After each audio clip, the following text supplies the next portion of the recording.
ये ना जरी ढेल न गत्ती, जबदी ढा दिते फ्रांस तो मंगाए बन खड़, तियारे मोदी रफील रफील करेंदा रह गया, जरी समझ ना आई उस, कदों देंदियां पराइयां हाठां आण सहारे। जी सजणों, मैं थोड़ा अपना फैसल जप्पा। ਤੁਹਾਨੂੰ ਜਿਵੇਂ ਪਤਾ ਹੀ ਹੈ ਕਿ 7 ਮਈ 2025 ਨੂੰ ਇੰਡੀਆ ਨੇ ਪਾਕਿਸਤਾਨ ਤੇ ਹਮਲਾ ਕੀਤਾ ਹੈ। ਮੁੜ ਪਾਕਿਸਤਾਨ ਉਹਨਾਂ ਦਾ 10 ਮਈ ਨੂੰ ਉਸ ਦਾ ਜਵਾਬ ਦਿੱਤਾ ਹੈ ਤੇ ਬੁਨਿਆਦ ਅਲ ਮਰਸੂਸ ਉਸ ਦਾ ਨਾਮ ਰੱਖਿਆ ਹੈ।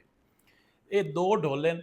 ਇੰਡੀਆ ਜਦੋਂ ਪਾਕਿਸਤਾਨ ਤੇ ਹਮਲਾ ਕੀਤਾ ਉਹ ਢੋਲਾ ਵੱਖਰਾ ਹੈ, ਤੇ ਜਿਹੜਾ ਪਾਕਿਸਤਾਨ ਇੰਡੀਆ ਤੇ ਮੁੜ ਜਾ ਕੇ ਜਵਾਬ ਦਿੱਤਾ ਉਹ ਢੋਲਾ ਵੱਖਰਾ ਹੈ। ਮੈਂ ਇਹ ਪਹਿਲਾ ਢੋਲਾ ਪੜ੍ਹਦਾ ਪਿਆ, ਦੂਆ ਢੋਲਾ ਦੂਈ ਕੇਸ ਤੇ ਸੁਣ ਸੋ। ਇੱਕ ਗੱਲ ਹੈ, ਜੇ ਢੋਲਾ ਲੱਗੇ ਚੰਗਾ ਤੇ ਪਾਕਿਸਤਾਨੀ ਹੋਣ ਦਾ ਸਬੂਤ ਵੀ ਦੇਣਾ ਹੈ, ਇਸ ਨੂੰ ਫਾਲੋ ਵੀ ਕਰ ਲੈਣਾ ਹੈ ਤੇ ਅੱਗੇ ਸ਼ੇਅਰ ਵੀ ਕਰ ਦੇਣਾ। ਹੁਣ ਵੇਖਦੇ ਆ ਕਿ ਕਿਤਨੇ ਪਾਕਿਸਤਾਨੀ ਹੋਣ ਦਾ ਸਬੂਤ ਦੇਣਾ। ਢੋਲਾ ਸੁਣੋ ਤੇ ਇਹਦੀ ਚੱਸ ਲਓ।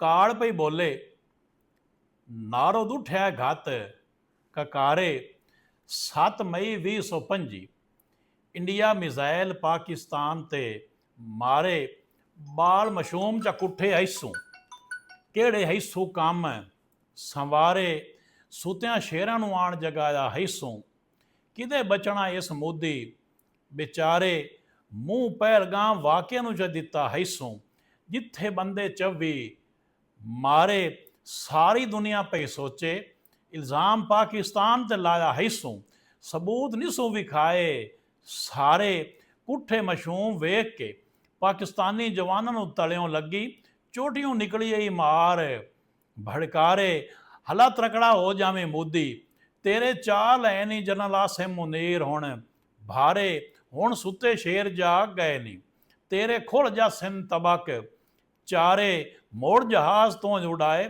ਕੜਵਿਆਂ ਜ਼ਰੀ ਖਿਆਲ ਨੂੰ ਆਇਆ, ਅੱਗੂ ਘਾਰਾਂ ਵਿੱਚ ਬੈਠੇ ਨਹੀਂ ਸ਼ੇਰ ਕਰਾਰੇ, ਜੇ ਨਾ ਜ਼ਰੀ ਢੇਲ ਨਾ ਗੱਤੀ, ਜਬਦੀ ਢਾ ਦਿੱਤੇ ਫਰਾਂਸ ਤੋਂ ਮੰਗਾਏ ਤੇਰੇ ਬਨ ਖੜ, ਤਿਆਰੇ ਮੋਦੀ ਰਫੀਲ ਰਫੀਲ ਕਰੇਂਦਾ ਰਹਿ ਗਿਆ, ਜ਼ਰੀ ਸਮਝ ਨਾ ਆਈ ਉਸ, ਕਦੋਂ ਦੇਂਦੀਆਂ ਪਰਾਈਆਂ ਹਾਠਾਂ ਆਣ ਸਹਾਰੇ, ਜੰਮ ਕੜਵਿਆਂ ਹਾਇਓ ਮੋਦੀ, ਮੋੜ ਡਰੋਨ ਚ ਤੋਂ ਉਡਾਏ, ਜਿਹੜੇ ਜਬਦੀ ਰਾਠਾਂ ਭੋਏ ਤੇ ਚਾ ਕੇ ਮਾਰੇ, ਜੰਮ ਪਟੇਵਾਂ ਹਾਇਓ ਕੜਮਿਆਂ, ਕਿਉਂ ਕੌਮ ਤਬਾਹ ਕਰੇ ਨਾ ਹੈ, ਅੱਗੇ ਪੈਂਟ ਤੂੰ ਸਬਕ ਨੇ ਸਿੱਖਿਆ, ਜਿਹੜੇ ਧੰਮੀ ਵੇਲੇ ਲੌਰੂ ਨਾਸ਼ਤਾ ਕਰੂ ਆਏ ਸਾਰੇ, ਗੱਲ ਠੱਪ ਚਾ ਫੈਸਲ ਜਪਿਆ, ਮੋਦੀ ਲਾਂਤਾਂ ਦਾ ਚਾਊ ਏ, ਵਾਏ ਤੂੰ ਉੱਤੇ ਬੈਠੇ ਹੀ ਬੋਲ ਬੁਲਾਰੇ, ਕਾਫੇ ਡਰਦੇ ਮੌਤ ਤੋਂ ਬੰਦੂਕਾਂ ਸੱਟ ਕੇ ਨਸਦੇ, ਜਦੋਂ ਵੇਂਦੇ ਮੋਮਨ ਹਥਿਆਰੇ, ਮੋਮਨਾਂ ਨੂੰ ਸ਼ੌਕ ਸ਼ਹਾਦਤ ਦਾ ਹੁੰਦਾ ਹੀ, ਮੋਮਨਾਂ ਨੂੰ ਸ਼ੌਕ ਸ਼ਹਾਦਤ ਦਾ ਹੁੰਦਾ ਹੀ, ਇਹਨਾਂ ਦੇ ਰੱਬ ਸਾਈਂ ਆਪੇ ਚਾਹ ਲੈਂਦਾ ਏ ਭਾਰੇ। ਢੋਲਾ ਚੰਗਾ ਲੱਗੇ ਤੇ ਨਗੇ ਸ਼ੇਅਰ ਕਰ ਦਿਓ। ਸਾਰੇ ਸੱਜਣਾ ਦਾ ਭਲਾ ਜੀ।